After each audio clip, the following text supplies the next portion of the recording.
In this episode, I'll break down the huge plans to dramatically increase launch frequency in the US. I'll also talk big money successes and failures being felt across the board. This much and more today on the Undiscovered Country.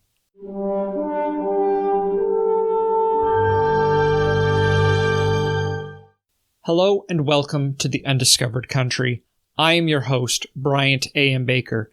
Today I'll present the top 5 most important things happening in the world of space. Let's get started. Number 5. Elon Musk's reusable rocket maker and satellite internet company SpaceX is raising $750 million in a new round of funding that values the company at $137 billion. Last month, Bloomberg first reported that SpaceX was allowing insiders to sell at $77 per share, which would have put the company's valuation near $140 billion. The company raised more than $2 billion in 2022, including a $250 million round in July, and was valued at $127 billion during an equity round in May. The company's satellite internet service, Starlink, has exceeded 1 million subscribers and provided a lifeline to users in Ukraine who suffered infrastructure disruptions after Russia's invasion.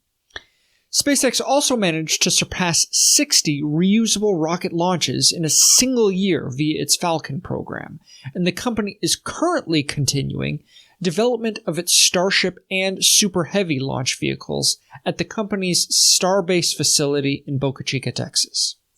It's not entirely clear when the company will move to the next step of the program, which entails an orbital launch test of these larger vehicles.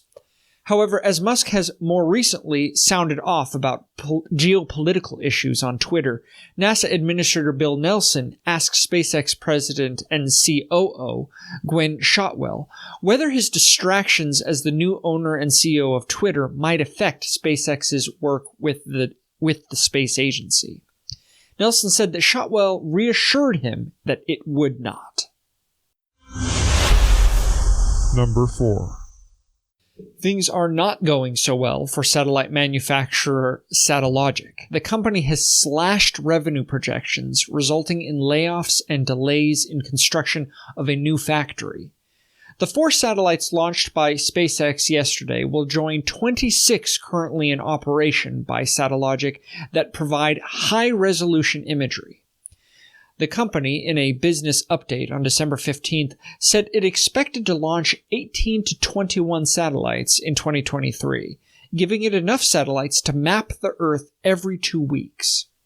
That business update, which included the company's financial results from the first half of 2022, showed revenue lagging earlier projections.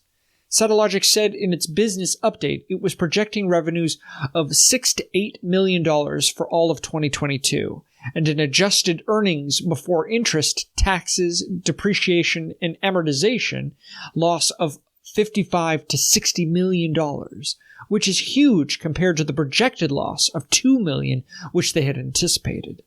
After adjusting new revenue outlooks, Satellogic projects an adjusted loss of $20 to $35 million in 2023, reaching break-even in 2024, and growing to positive $35 to $90 million in 2025. However, the diminished revenues have forced the company to cut costs.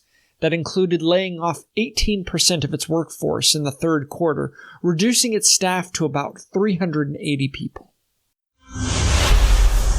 Number 3. iSpace Inc., a global lunar exploration company, has announced that its Hakuto-R Mission 1 lunar lander has successfully carried out its second orbital control maneuver in accordance with its mission operation plans. The maneuver happened shortly after midnight on January 2nd, 2023, Japan Standard Time, with the operations management coming from iSpace's Mission Control Center in Nihonbashi, Tokyo. This orbital control maneuver is the second maneuver to happen as the lander continues its journey to the moon. According to the company, this verifies the company's capability to carry out orbital maneuvers under various conditions. As of January 2nd, 2023, the lander has traveled approximately 1.24 million kilometers from the Earth and will be at its furthest point of roughly 1.4 million kilometers from the Earth by January 20th of this year.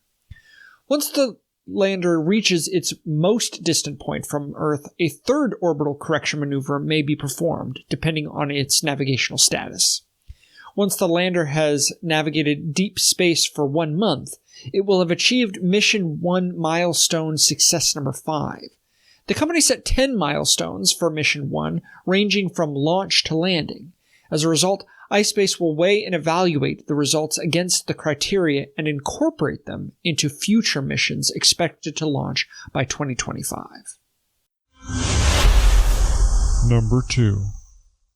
Despite a small funding increase for 2023, NASA's planetary science programs still face significant stress financially that contributed to a delay of one mission and could push back the start of others.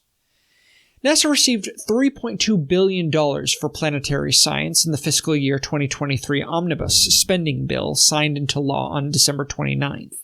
That's about $80 million more than last year and $40 million above its request for 2023. However, Lori Glaze, director of NASA's Planetary Science Division, recently outlined budgetary issues NASA is facing at a town hall. The financial problems, she said, come partly from the effects of the COVID-19 pandemic, as well as supply chain issues caused by inflation and rising labor costs. These issues have already caused delays in the Psyche mission, slated to make a trip out to an asteroid of the same name, and the Veritas mission, aiming to travel to Venus. And more problems and delays are likely to follow. She said, "We will continue to try and secure the funding so that we can execute what is in the decadal survey. The key takeaway from this is that there may be a slight delay in getting some of the activities kicked off." Number 1. The U.S. Space Force is preparing for as many as 87 launches from Florida's Space Coast in 2023. The busy 2023 schedule follows a record-breaking 57 orbital-class rockets that launched from Cape Canaveral Space Force Station and NASA's Kennedy Space Center in 2022. That number was nearly double that of the previous records of 31 orbital launch attempts that were set in 1966 and 2021, which itself nearly doubled 2019 that only saw 16 launches. SpaceX launched 48 of the 57 missions out of the Florida spaceport last year.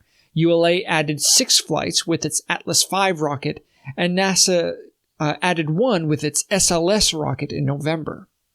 Additionally, Astra launched 2 flights of its Light-class small satellite launcher in February and June, but unfortunately both missions failed to reach orbit. Colonel Jason King, commander of the 45th Weather Squadron at Patrick Space Force Base and Cape Canaveral Space Force Station, told reporters that 3 years ago, we would surge for every launch. It was a major ordeal. We've since then changed the mindset to where we're operating more like an airport now. Clearly, the demand for launch services is increasing in the United States. SpaceX alone aims to launch as many as 100 times this year, including flights out of Florida, California, and test flights of the Starship mega rocket from South Texas. I would love to hear your thoughts to what this surge of launches could potentially mean for the future of spaceflight. Leave a comment below. Thank you for joining me. Links to all the stories are in the description. Keep ahead of all of the most important things happening by watching the other recent episodes that I put together for you. I would love to hear your thoughts on all of the stories that we talked about here today. I am honored to be a part of this community of citizens in this undiscovered country of ours, and I'll see you again next time.